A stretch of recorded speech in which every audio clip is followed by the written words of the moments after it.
Hello students, let us start our next topic that is chemical equation. अब हम अपना next topic करते हैं केमिकल इक्वेशन।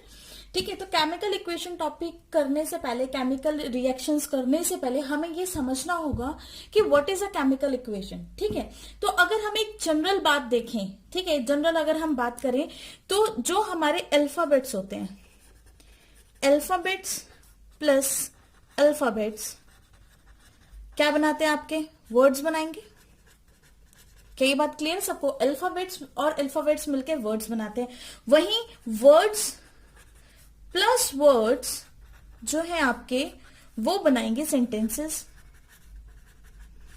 ठीक है, वर्ड्स प्लस वर्ड्स मिलके क्या बना दिया? सेंटेंसेस। उसी तरह से अगर हम केमिस्ट्री की लैंग्वेज में बात करें या केमिस्ट्री की टर्म्स में बात करें, तो जो भी आपके केमिकल सिंबल्स होते हैं, chemical symbols plus chemical symbols,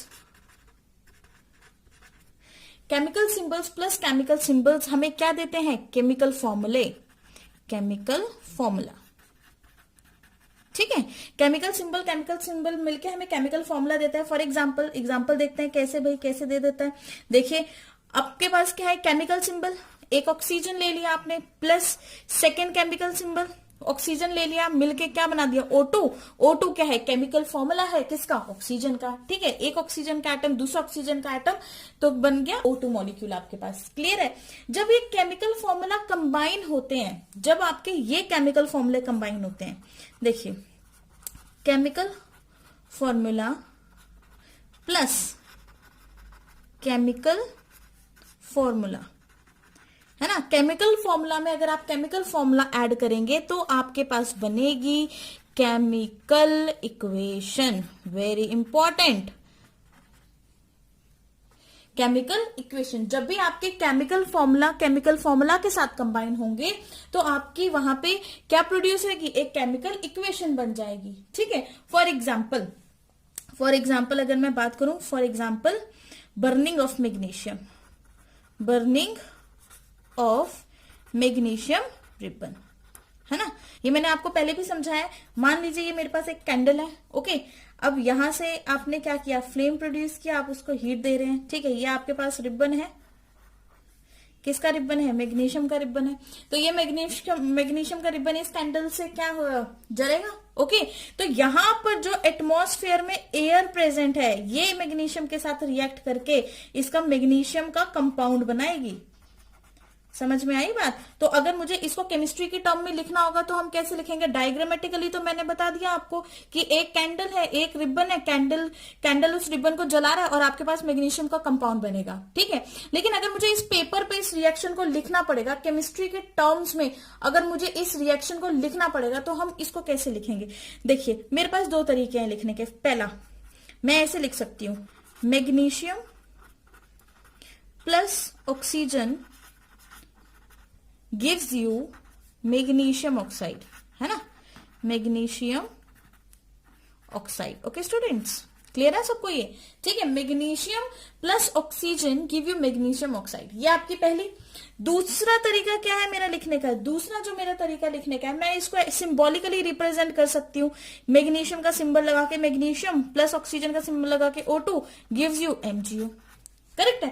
तो मतलब ये जो केमिकल इक्वेशन है, इसको मैंने दो तरीके से रिप्रेजेंट कर दिया। एक जगह मैंने पूरी स्पेलिंग्स लिखी है और एक जगह मैंने सिर्फ सिंबल से रिप्रेजेंट कर दिया।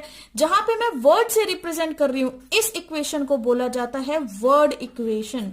वेरी इंपॉर्टेंट, इस इक्वेशन को क्या बोला जाता है? Word equation. मतलब केमिकल इक्वेशन को हम दो तरीके से लिख सकते हैं, एक वर्ड से और एक उसके सिंबल से। अगर वर्ड से लिखते हैं तो उसको वर्ड इक्वेशन बोलेंगे, और जिसको सिंबल से लिखता है उसको सिंबल इक्वेशन बोलते हैं।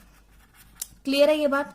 सबको क्लियर है? ठीक है, फिर से एक बार रिपीट करती हूं। देखिए, हमने पढ़ा था कि अल्फाबेट प्लस अल्फाबेट वर्ड्स बनते हैं, वर्ड्स प्लस वर्ड सेंटेंस। उसी तरह से केमिस्ट्री के अंदर chemical symbol plus chemical symbol आपके बनाते हैं केमिकल फॉर्मूले।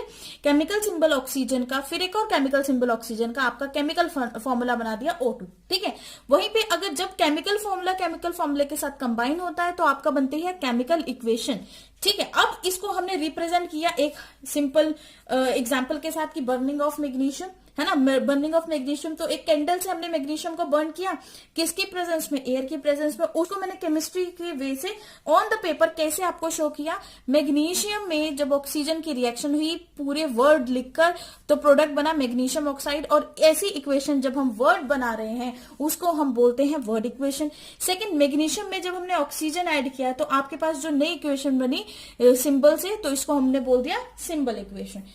ठीक है, इसका मतलब हम ये कह सकते हैं कि हमारी केमिकल रिएक्शन दो टाइप की होती है, एक word equation, second is symbol equation. ठीक है, अब हम जरा ये सीख लेते हैं कि एक कंप्लीट केमिकल रिएक्शन को लिखते कैसे हैं, है ना। How to write a complete chemical equation. Okay, how to write a complete chemical equation, किस तरह से लिखा जाता है। तो देखिए जरा, केमिकल इक्वेशन को किस तरह से लिखा जाएगा, वेरी इंपॉर्टेंट।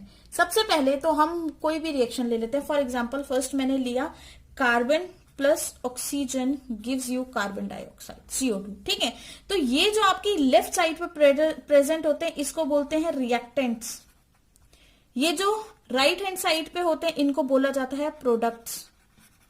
क्लियर है ये बात, ये आपके रिएक्टेंट्स हैं, ये आपके प्रोडक्ट्स हैं।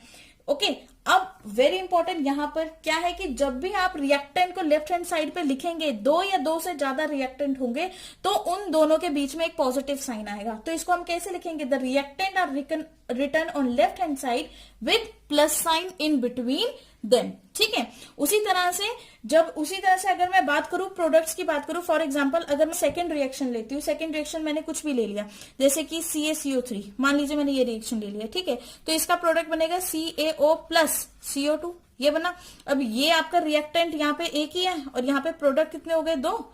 इसका मतलब जब भी मुझे प्रोडक्ट या एक से ज्यादा प्रोडक्ट बनते हैं, दो या दो से ज्यादा प्रोडक्ट बनेंगे, तो उन दोनों को सेपरेट करने के लिए मुझे बीच में क्या लगाना पड़ेगा, आपका पॉजिटिव साइन लगाना पड़ेगा। ठीक है, अब उसके बाद ये जो एरो है, ये एरो किसकी तरफ पॉइंट आउट करेगी, आपकी प्रोडक्ट की तरफ, क्योंकि रिएक्शन रिएक्टेंट से लेके प्रोडक्ट की तरफ बढ़ रही है। यहां पर भी जो आपके पास रिएक्टेंट है वो ब्रेक होके क्या बना रहा है, आपका प्रोडक्ट। ठीक है, तो रिएक्टेंट और प्रोडक्ट को सेपरेट करने के लिए आप ये एरो लगाते हैं, और इस एरो के साथ ही आप ये बताते हैं कि जो ये रिएक्टेंट है, रिएक्ट करके इन्होंने क्या बना दिया, प्रोडक्ट बना दिया। क्लियर है, मतलब आपकी जो एरो है वो आपको डायरेक्शन बता रही है किसी भी कंपाउंड्स का।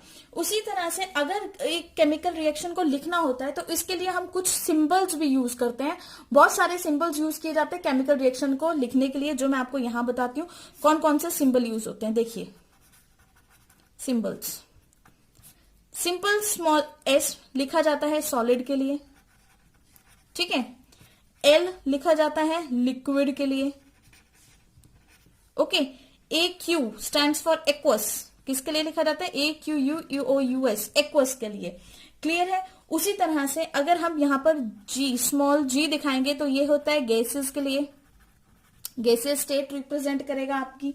उसी तरह अगर आपका एरो डाउनवर्ड्स की तरफ होगा, अगर आपका कोई एरो है और वो डाउनवर्ड्स की तरफ शो कर रहा है तो वो रिप्रेजेंट करते हैं प्रेसिपिटेट्स, पीपीटीज को, प्रेसिपिटेट्स को रिप्रेजेंट करेंगे। ठीक है, और वहीं पे अगर आपका एरो अपवर्ड की तरफ है तो ये रिप्रेजेंट करेगा एवोल्यूशन ऑफ गैस, गैस का एवोल्यूशन हुआ है, ये इस चीज को रिप्रेजेंट करेगा। ठीक है, तो देखिए बच्चों, ये थी केमिकल इक्वेशन का जनरल टर्म्स। इसको अच्छे से पढ़िए, इसको अच्छे से समझिए। ठीक है, जो भी आपको डाउट्स हैं, जो भी आपको नहीं समझ में आया है, कमेंट सेक्शन में मुझे लिखकर बताइए। Okay, thank you.